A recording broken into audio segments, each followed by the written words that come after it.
안녕하세요. 전쟁에 대한 다양한 주제로 이야기해보는 전쟁도서관 시작하겠습니다. 이번 주제는 아재들은 다 아는 명작 애니메이션 에어리어 88에 대한 이야기입니다. 대한민국에서는 1989년 현충일에 지옥의 외인 부대란 제목으로 TV에서 방영했고 다음 날부터 국민학교 교실에서는 소년들의 인기 토론 주제가 되었죠. 전투기 조종사들의 이야기인데 거기다 용병이기까지 합니다. 남자들의 모험심을 자극하는 요소가 곱빼기로 들어간 소재이니 열광할 만하지 않겠습니까? 그런데 전투기 용병 조종사라는 게 정말 가능한 일일까요? 결론부터 이야기하면 가능합니다. 사실 원작자인 신타니 카오루는 태평양 전쟁 당시 활약한 중국 공군 소속 미국인 의용 비행대 플라잉 타이거즈를 모티브로 하여 에어리어 88을 작업했다고 하죠. 미 육군 항공대를 퇴역한 쉔놀트 예비역 소령은 1937년부터 중국 공군의 고문으로 활동하게 되는데 마침 바로 그해 8월 중일 전쟁이 발발하게 됩니다. 장비도 통일되지 않고 훈련도 부족한 중국 공군은 일본 육군과 해군 항공대에게 상대가 되지 않았고 중국 공군의 전투력을 단시간에 올리는 방법은 우수한 전투기와 조종사를 외국에서 수입해오는 거란 결론을 내립니다. 미국으로 건너간 쉔놀트는 100대의 P-40 전투기를 구입하고 여기에 미국인 조종사와 지상근무 요원을 모집해 중국으로 돌아오죠. 이들은 미국 의용그룹 일명 플라잉 타이거즈를 조직하여 중국 공군 소속으로 맹활약하게 됩니다. 플라잉 타이거즈는 공식적으로 공중전에서 격추한 229기를 포함하여 적기 297기를 파괴하였다고 합니다. 이 기간 동안 플라잉 타이거즈는 14명이 전투 중 사망, 포로 혹은 실종되었다고 하죠. 그런데 사실 용병은 국제법상 불법입니다. 제네바 협약 47조는 용병을 정의하고 있는데 사적 이익을 얻을 목적을 가졌거나 정규군보다 많은 물질적 보상을 약속받았다면 용병이고 용병은 전투원이나 전쟁포로가 될 권리가 없다고 되어 있습니다. 그래서 실상은 어떠하든 공식적으로는 용병이라고 하지 않고 의용병의 자격으로 전쟁에 참여하게 되는 겁니다. 프랑스 웨인부드나 영국 구르카도 다른 정규군과 비슷한 급여를 받으므로 국제법적으로는 용병이 아닌 거죠. 에어리어 88에서는 용병 전투기 조종사에 대해 설명하면서 조종사를 훈련시키는 비용보다 그냥 고용하는 게 더 싸다는 설명이 나옵니다. 그도 그런 게 사실 전투기 조종사를 훈련시키려면 숙련된 교관 조종사가 필요하고 단독 비행은 물론 현대 비행, 야간 비행, 기본 전투기동 훈련 등을 위한 각종 훈련기 그리고 시뮬레이터 등 훈련 장비 비용도 만만치 않으며 그 훈련을 받는 데 필요한 장비 가동 비용과 유지비도 고정적으로 나가게 됩니다. 가난한 나라에서는 평시에 이런 비용을 계속 지출하기보다는 전시에 노련한 조종사를 고용하는 게 더 싸다고 느낄 수도 있겠죠. 이렇게 조종사를 훈련시키는 비용이 높다 보니 훈련시설과 장비를 갖추기 어려운 국가들에게 훈련 프로그램을 패키지로 판매하기도 합니다. F-35 전투기는 전 세계 조종사들이 미국에 있는 훈련센터에 입소하여 F-35 조종훈련을 받고 이라크나 싱가폴 공군 조종사들은 미국의 F-16 훈련센터에서 교육받기도 하죠. 그런데 우리의 카자마 씨는 에어리어 88로 끌려가기 전에는 전투기 조종사가 아니라 민항기 조종사였습니다. 애니메이션에서도 자신은 민간 비행사 출신이라 계약 후 따로 전투훈련을 받았다고 하죠.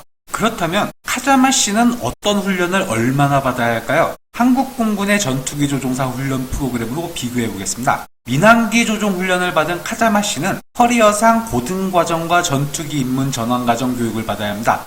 급강하, 급상승, 급회전 등 6에서 8G의 고기동으로 훈련하는 고등과정을 수료하고 각종 전투기 전술과 무기 사용법을 배우는 전투기 입문 전환과정을 수료해야 하죠. 물론 탑승할 전투기에 익숙해지는 기종 전환 과정이나 자대 배치받아 조종사로서 임무를 수행하는 과정은 제외하겠습니다. 그래도 51주, 거의 1년을 교육받아야 합니다. 아슬란 웨인부대 계약기간이 3년이라고 했죠? 잘 됐구나 신! 1년은 교육받으면서 보내면 돼.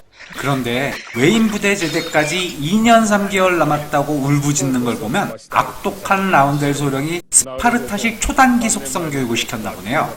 지금 다시 에어리어 88을 보면서 답답한 점은 각양각색의 전투기 기종을 한 군데 모아 운용하는 모습이었습니다. 물론 저희들 눈이야 즐겁고 캐릭터들의 개성이 조종하는 전투기에 드러나 있어서 몰입이 잘 되긴 하지만 현실에서 이런 식으로 잡탕 부대를 운용하면 골치 아픈 문제들이 이것저것 드러나게 됩니다. 기종이 다르면 부품도 다르고 정비 방법도 다를 수밖에 없겠죠. 이런 잡다한 부품들을 수단과 방법을 가리지 않고 공급해주는 맥코이 영감님은 평참계의 신이고, 어떤 기종이든 척척 정비하고 무장시키고 급유하는 에어리어 88 지상근무 요원들은 최정의 요원들이 아닐 수 없습니다. 부대 작전을 수행하는 데 있어서도 잡탕 부대는 꽤나 비효율적입니다. 작전 반경이 서로 상이한 전투기들이 하나의 목표를 향해 출격한다면 작전 반경이 가장 짧은 전투기를 기준으로 목표를 선정할 수밖에 없겠죠. 또한 공중전은 기본적으로 편대 기동을 합니다. 편대 리더가 적을 조준할 때 윙맨은 후방을 경계해서 리더가 공격에 집중할 수 있게 해줘야 하죠. 동료기를 따라 기동하려면 아무래도 동일한 기동 능력을 갖춘 같은 기종으로 편대를 구성해줘야 합니다. 적과 조우시 취해야 할 편대 대응을 위해서도 기동 성능이 동일해줘야 유리하죠. 공중전 장면에서도 심각하게 보면 불편한 장면이 등장합니다. 반군 미그 21과의 공중전에서 신은 한 번에 무려 4발의 사이드 와인더를 날려 2기의 미그 21을 한꺼번에 경추하는 장면이 나오죠. 사이드 와인더는 멸추정 미사일이기에 이렇게 여러 발을 한 번에 쏘면 미사일의 여론을 다른 미사일이 오인할 수 있습니다. 그래서 멸추정 미사일은 한 번 공격에 한 발을 사격하는 겁니다. 게다가 사격 전에 사이드 와인더가 적기를 추적 중이라는 건 헬멧 스피커를 통해 들려오는 진동 소리를 듣고 확인하는 건데, 여러 발의 미사일을 무장 상태로 동시에 두면 어떤 미사일이 추적 중인지 알 수 없게 돼버리죠. 기관총을 사용한 공중전도 그렇습니다. 타이거 샤크에 탑재된 M39 기관포는 분당 발사 속도가 1500발, 그리고 타이거 샤크에는 2정의 기관포에 각각 280발의 탄환을 탑재할 수 있죠. 계산상으로는 11.2초를 연사하면 탄약이 바닥납니다. 액션 3 초반에 미그 21과의 공중전에서 신의 타이거 샤크 기총 사격 시간은 무려 총 13.2초. 그 탄환은 어디서 나온 거냐 신? 마지막 공중전에서 샤키가 탄약 얼마 남았냐고 물어보니 미키는 3, 4초 남았다고 대답합니다. F-14에 탑재된 M61A1 발칸포의 분당 발사 속도는 무려 6000발, F-14에는 675발의 탄환이 탑재됩니다. 즉 아무리 만땅 채워도 미키의 탄환은 6.75초 분량. 어이 미키, 탄약 반밖에 안 썼다고. 이렇듯 전투기에 탑재되는 기관포는 1, 2초 연사를 몇 번밖에 할 수 없는 무장입니다. 뭐 아무리면 어떻습니까? 우리가 다큐멘터리 보려고 에어리어 88 보는 건 아니잖아요. 우리가 보고 싶은 건 남자들의 로망이 담긴 화려한 공중전 액션이니까요. 아차! 전투기 가격도 짚고 넘어가야겠네요. 후반부 신이 탑승하는 타이거 샤크의 가격은 1985년 트리븐 기사에 따르면 396기를 대당 1500만 달러 고정가에 제한했다고 합니다. 신의 외인 부대 외약금이 150만 달러였죠? 그 돈 못 모아서 탈영까지 하려고 했더랬죠. 그럼 신이 가진 돈은 아무리 짜내어도 150만 달러 이하입니다. 기체 가격의 10분의 1밖에 안 되는 돈으로 어떻게 타이거 샤크를 살 수 있었을까요? 그렇습니다. 우리는 신이 타이거 샤크를 담보로 대출금 땡겨 샀을 거란 합리적 추측을 할 수 있습니다. 담보 비율 90%에 언제 박살날지 모르는 전쟁 지역의 전투기 담보라니 이자도 무척 셌겠죠? 하여간 돈이 웬수죠.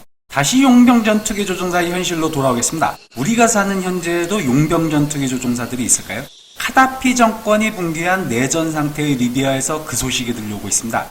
미군 아프리카 사령부 정보국장 버그 소장은 러시아 정보요원 출신이 이끄는 와그너 그룹이란 민간 군사 조직이 러시아 정부가 제공한 미그 29와 수호 24를 사용하여 리비아 국민군을 위한 용병 활동을 수행하고 있다고 비난한 바 있습니다. 물론 러시아 정부는 이 미그 29와 수호 24는 러시아 정부가 아니라 소련 시절 리비아가 구입했던 거라며 부정하고 있죠.